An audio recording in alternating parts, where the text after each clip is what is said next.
আজকের গল্প অপেক্ষার শেষ মূল্য চতুর্থ পর্ব। কালো স্ক্রিনে ভেসে ওঠা লাল অক্ষরের বার্তাটি পুরো বেডরুমকে স্তব্ধ করে দিল। খেলা শুরু হলো মিস রহমান। কয়েক সেকেন্ডের মধ্যেই স্ক্রিনটি আবার নেভে গেল। আইটি বিশেষজ্ঞরা তড়িঘড়ি করে কম্পিউটার পরীক্ষা করতে শুরু করলেন। একজন বললেন, ম্যাডাম, কেউ আমাদের সিস্টেমে ঢুকে লাইভ মেসেজ পাঠিয়েছে। এটা সাধারণ হ্যাকারদের কাজ নয়, যারা করেছে তারা আমাদের নেটওয়ার্ক সম্পর্কে আগেই জানতো। রোশনি ধীরে ধীরে চেয়ার থেকে উঠে দাঁড়ালো। তার চোখে আর কোনো ভয় ছিল না, বরং অদ্ভুত এক দৃঢ়তা ফুটে উঠল। সে শান্ত গলায় বলল, ওরা আমাদের ভয় দেখাতে চাইছে, কিন্তু একটা ভুল করেছে। মিজানুর রহমান জিজ্ঞেস করলেন, কি ভুল? ওরা নিজেদের অস্তিত্বের প্রমাণ রেখে গেছে। আইটি টিম বিস্ময়ে তার দিকে তাকালো। রোশনি বলল, যেই হোক, ওরা আমাদের সঙ্গে যোগাযোগ করেছে, মানে ওদেরও তাড়াহুড়ো আছে। ঠিক তখনই নিরাপত্তা প্রধান দ্রুত ভেতরে ঢুকে জানালেন, ম্যাডাম, ডক্টর সামিউল হাসপাতালে ভর্তি। কি হয়েছে? গত রাতের হামলায় তিনি গুলিবিদ্ধ হয়েছিলেন। এতক্ষণ সেটা লুকিয়ে রেখেছিলেন। রোশনির বুকটা কেঁপে উঠল। তিনি এখন কেমন আছেন? জ্ঞান ফিরেছে? কিন্তু তিনি শুধু একটি কথাই বলেছেন, ম্যাডাম রহমানকে দ্রুত দেখতে চান। অন্যদিকে ইয়াসিন রাতভর ঘুমোতে পারেনি। রোশনির নিরাপত্তা নিয়ে তার উদ্বেগ বাড়ছিল। সকালে হাসপাতালের এক পুরনো সহকর্মীর কাছ থেকে ডক্টর সামিউলের খবর পেয়েই সে হাসপাতালে ছুটে গেল।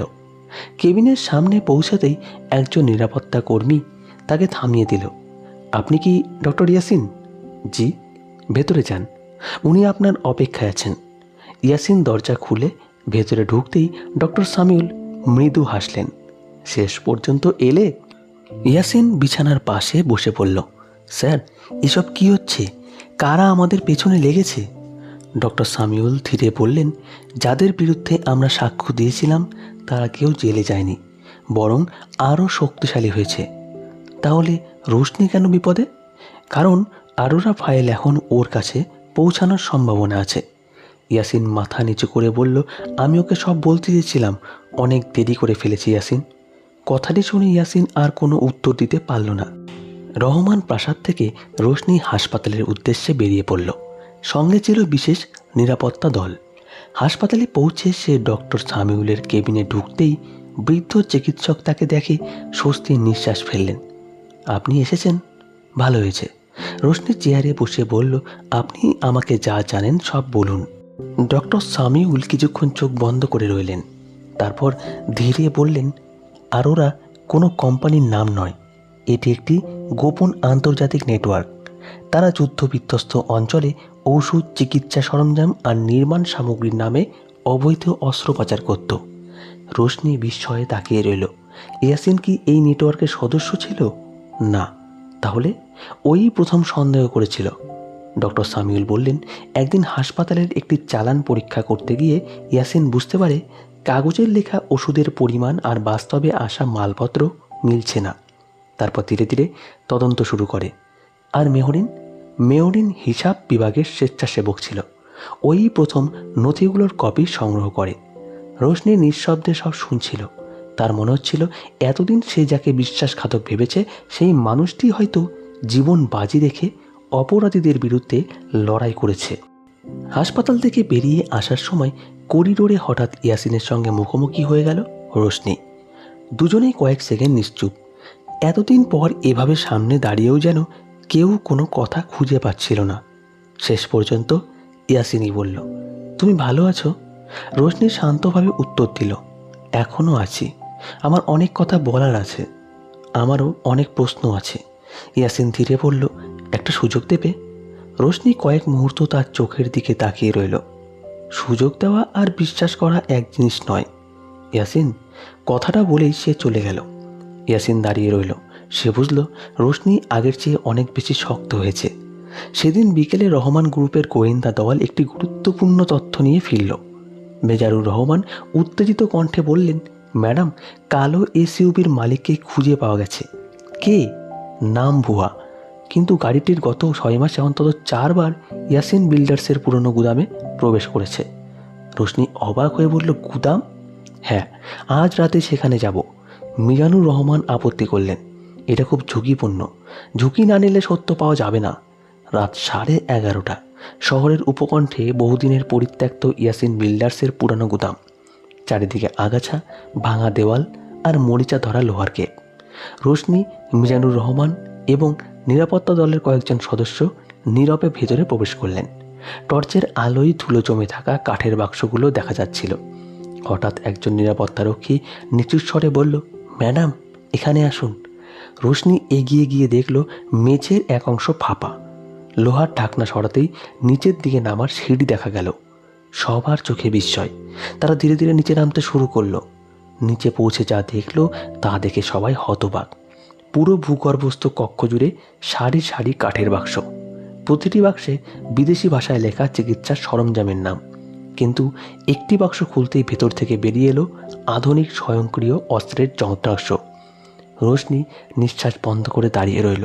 ডক্টর সামিউল যা বলেছিলেন তা একদম সত্যি। ওষুধের চালানের আড়ালে অস্ত্রোপচার চলছিল। ঠিক সেই মুহূর্তে উপর থেকে ধাতব দরজা বন্ধ হওয়ার বিকট শব্দ হলো। ধাম! নিরাপত্তারক্ষীরা দৌড়ে উপরে উঠতে গিয়ে দেখল দরজাটি বাইরে থেকে লক করে দেওয়া হয়েছে। অন্ধকারের মধ্যে হঠাৎ একটি স্পিকার থেকে কর্কশ হাসি ভেসে এলো। স্বাগতম মিস রহমান, আপনি সত্যের খুব কাছে চলে এসেছেন।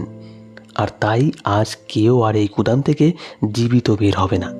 কথা শেষ হতে ভূগর্ভস্থ কক্ষের এক কোণে লাল আলো জ্বলে উঠল। একজন নিরাপত্তারক্ষী দৌড়ে গিয়ে চিৎকার করে উঠল, ম্যাডাম, এখানে টাইমার চলছে। ডিজিটাল ডিসপ্লেতে লাল সংখ্যাগুলো দ্রুত কমতে শুরু করেছে। 9 মিনিট 59, 58, 57। রোশনি বুঝে গেল তাদের হাতে বেঁচে থাকার জন্য মাত্র 10 মিনিট সময় আছে।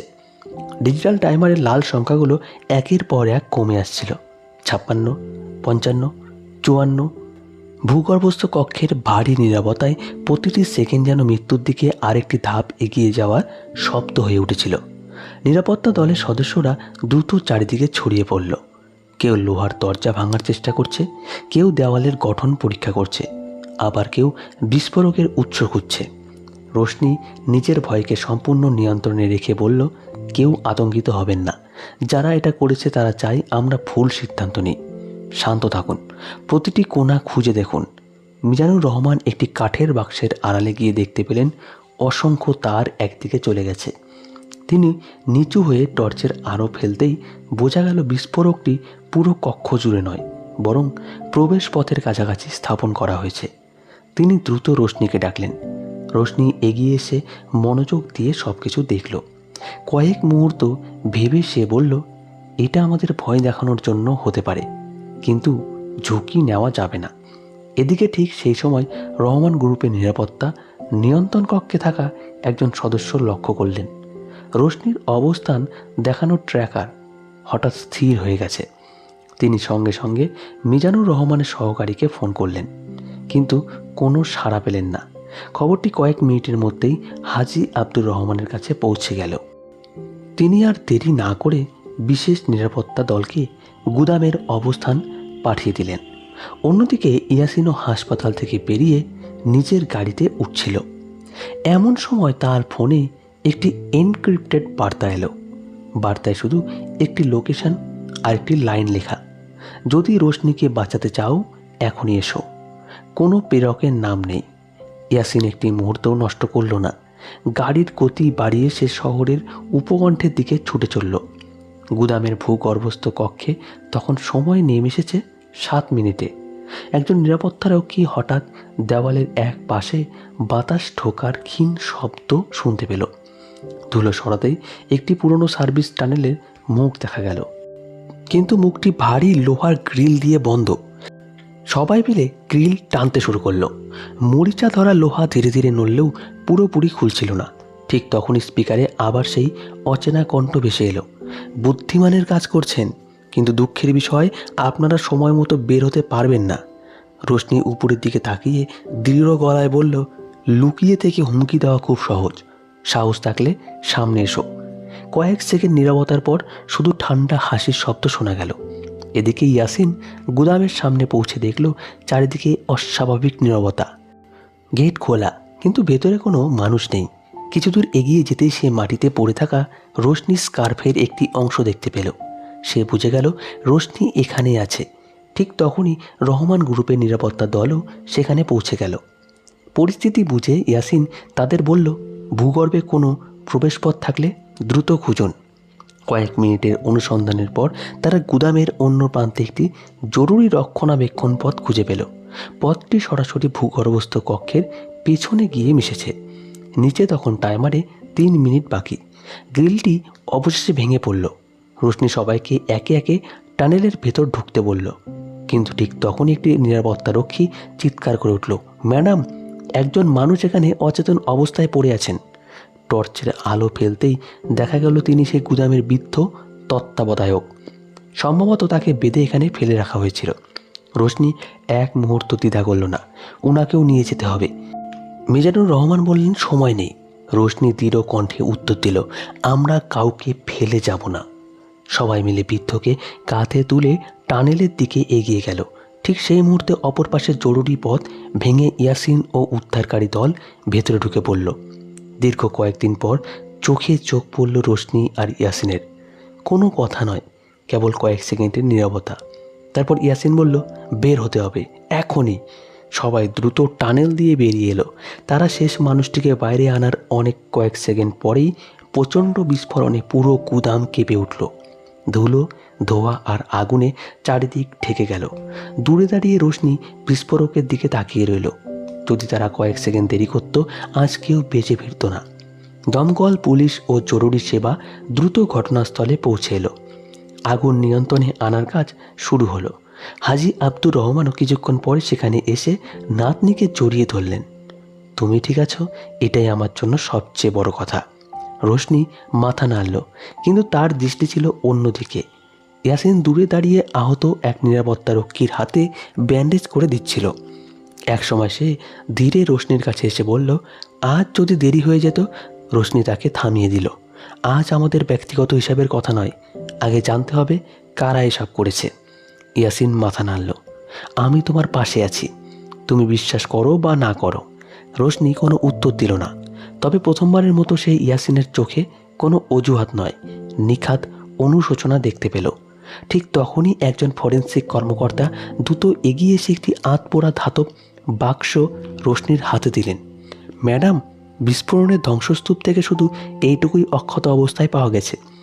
বাক্সটি খুলতেই ভেতরে একটি এনক্রিপ্টেড হার্ড ড্রাইভ এবং একটি ছোট কাগজ পাওয়া গেল।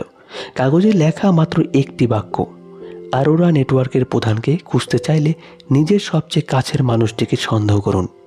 বাক্যটি পড়ে রোশনি, ইয়াসিন এবং হাজী আব্দুর রহমান তিনজনই একে অপরের দিকে তাকিয়ে রইলেন, কারণ তারা বুঝতে পারলেন এখনও পর্যন্ত তারা যে শত্রুর বিরুদ্ধে লড়ছিলেন সে হয়তো বাইরের নয়, তাদের খুব কাছেই রয়েছে। আর এভাবেই চলবে পরের পর্ব।